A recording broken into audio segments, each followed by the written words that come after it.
पिछले दिन हम लोगों ने बात किया था कि दुनिया के सबसे बड़े या दुनिया के सबसे ऊंचे ब्रिज जो है रेलवे ब्रिज जो भारत में प्रधानमंत्री देश को समर्पित कर दिए, लोकार्पण किए। उस नदी का या उस ब्रिज का जो नाम था वो चिनाब ब्रिज नाम था।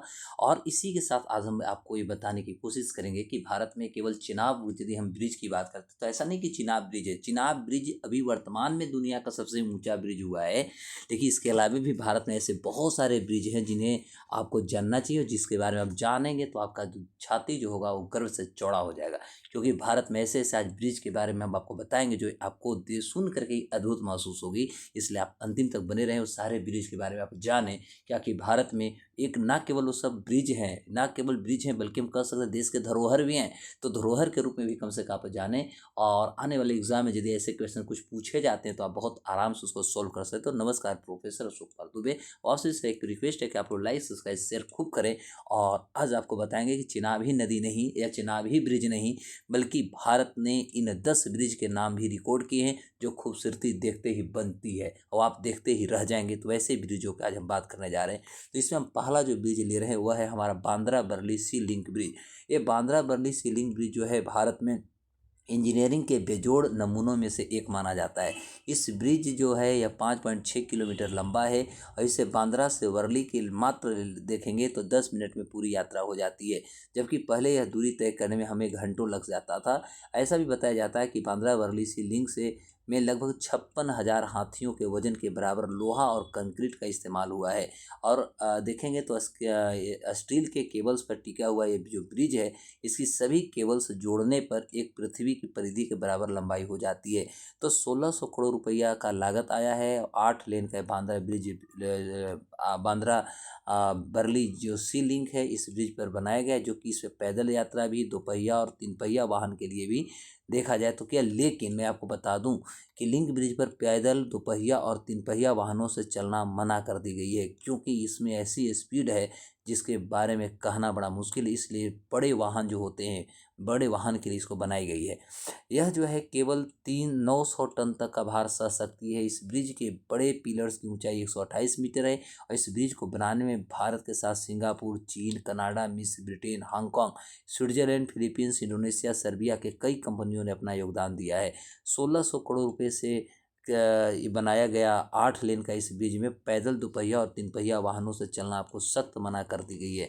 दूसरा हमारा है पम्बन ब्रिज। पम्बन ब्रिज यानी रामेश्वरम तक पहुंच आसान बनाने के लिए पुराने ब्रिज के स्थान पर एक नया ब्रिज बना जिसे पम्बन ब्रिज नाम दी गई है। यह भारत का पहला वर्टिकल लिफ्ट ब्रिज है। यह ब्रिज लगभग 6,790 फुट लंबा है।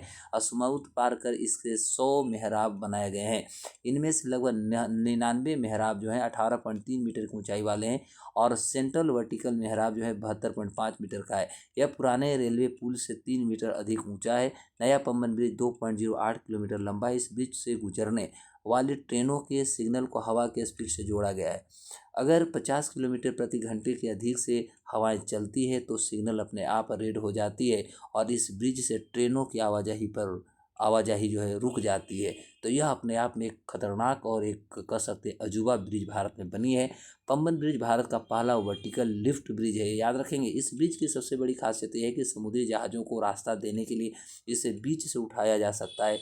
इसके लिए 72.5 मीटर का वर्टिकल लिफ्ट जो है स्पैन बनाया गया है। पहले से ब्रिज में इसे उठाने के लिए लगभग 1 घंटा लगता था। नए ब्रिज में इसे 5 मिनट में उठाया दिया जाता है। तो और ऐसा करने के लिए मैन पावर की ज़रूरत भी यहाँ नहीं पड़ती है। तो ये अपने आप में एक अद्भुत ब्रिज की बात कर रहा हूँ। अगला हमारा डबल डेकर रूट ब्रिज है, जो एक रबर के पौधा से बनाया गया ब्रिज है। तो मेघालय में उपस्थित आपका उमसियांग डबल डेकर रूट ब्रिज एक लिविंग रूट ब्रिज माना जाता है। यहाँ तक कि पहुँचने के लिए आपको चेरापूंजी से लगभग 45 किलोमीटर की ट्रैकिंग करनी पड़ती है। और इसके पास ही एक झरना भी आपको मिलेगा। और पर्यटन के कारण इस ब्रिज की स्थिति बिगड़ती देख चिरापूंजी के पास नानगिरियाट में भी ऐसा ही एक ब्रिज तैयार किया गया है। दरअसल इन ब्रिज को आप देखेंगे तो एक विशेष तरह के रबड़ के पेड़ को लगाकर इसको तैयार की गई है। अब रबड़ के पेड़ के द्वारा ही इस ब्रिज को तैयार किया गया। पहले इस रबड़ के पौधे को रोपा गया और फिर जैसे जैसे पौधे बढ़ते गए इन ब्रिजों की मजबूती भी बढ़ती गई। इन रूट ब्रिजों को मेघालय का ताजमहल भी कहा जाता है। इनको तैयार करने में 25 साल का समय लगा और ये एक साथ 50 लोगों को भार सह सकती है। यह नहीं, अगले 500 सालों तक सेवा देने में सामर्थ है। एक हम तो इसमें देखेंगे तो ये रबर पौधों के रोपकर ब्रिज को इसको बनाया गया है। पूर्वी खासी पहाड़ियों में पहले लिविंग रूट ब्रिज की शुरुआत 180 साल पहले खासी जनजाति लोगों ने की थी। उन्होंने सुपारी के खाली तनों में रहकर एक छोर से दूसरे छोर तक रबड़ की जड़ें इस तरह से रोपी जिससे कि ब्रिज तैयार हो सका, और फिर ये जड़ें बढ़ते बढ़ते इतनी मजबूत हो गई कि इंसान के लिए आवागमन का एक साधन भी बन गया है, रास्ता भी बन गया है। तीसरी बात देखेंगे तो हावड़ा ब्रिज, चूँकि पश्चिम बंगाल राजधानी कलकत्ता को इससे जोड़ने के लिए या जुड़वा शहर से भी इसको जोड़ा जाता है, और हुगली नदी पर इसको बनाया गया है। ब्रिज को हावड़ा ब्रिज के नाम से भी जाना जाता है। इसकी असली नाम जो है रविंद्र सेतु, याद रखिएगा। साल 1965 में गुरु रविंद्रनाथ टैगोर के नाम पर इस ब्रिज का नाम रखा गया है, और इसे अंग्रेजों ने लगभग 1936 में बनवाया था।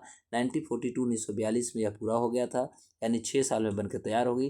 और दूसरे विश्व युद्ध में फंसे होने के कारण अंग्रेजों ने बिना किसी औपचारिक उद्घाटन के ही इस ब्रिज की फरवरी 1943 में जनता के लिए खोल दिया था। तो इस ब्रिज की सबसे बड़ी खासियत यह है कि इसमें एक भी नट बोल्ट नहीं लगाया गया है, बिना नट बोल्ट के ब्रिज को तैयार किया गया है।